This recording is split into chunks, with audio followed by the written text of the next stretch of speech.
filming one night looking for objects. I pan my camera down and the wave starts, this hologram wave. I don't notice it. And then it catches up to the camera and I do notice it. I glance at the moon, but when you're staring at things, you don't know whether it's your eyes or what. And then I notice a second wave coming. And at this point, I'm thinking it's my camera. I look up at the moon again and I just don't know what to think.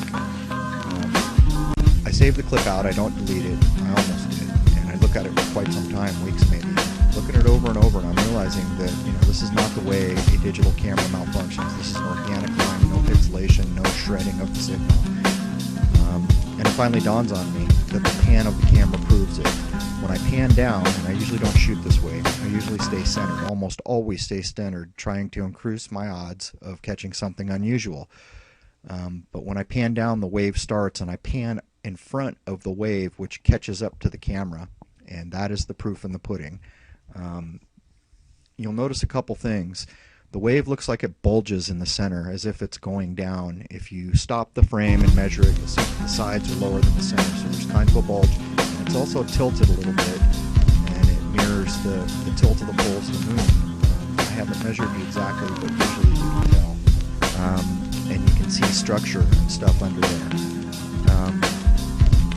By the way, if I don't comment back, I apologize. I'm not going to use Google+. I'm boycotting it. I have another video on this. I have a degree in internet technology, and I tell you a few reasons why it's bad. Anyhow, moving on. Now, a lot of people out there are saying the moon's not there, that it's just a projected hologram. I observe the moon straight for a year every month to catch all these objects that are shot. I can tell you I believe the moon is there, and I believe that they cover it with a hologram so that we can't see what's going on the face of the moon, because we have good enough equipment to see these things now.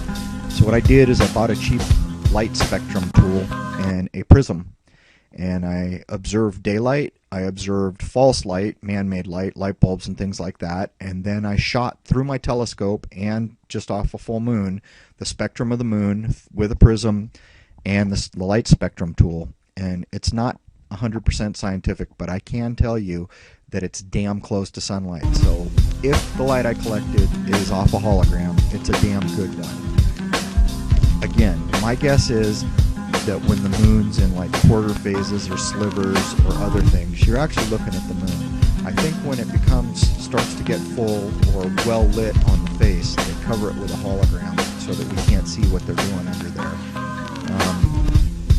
It's not what you think it is. I can tell you that. I've observed other people's video work, and my own intuition, having stared at the moon for a year, I can tell you it's not just a rock in space. There's a lot going on up there, and I hope that a lot of people can see this clip, because this is the real deal.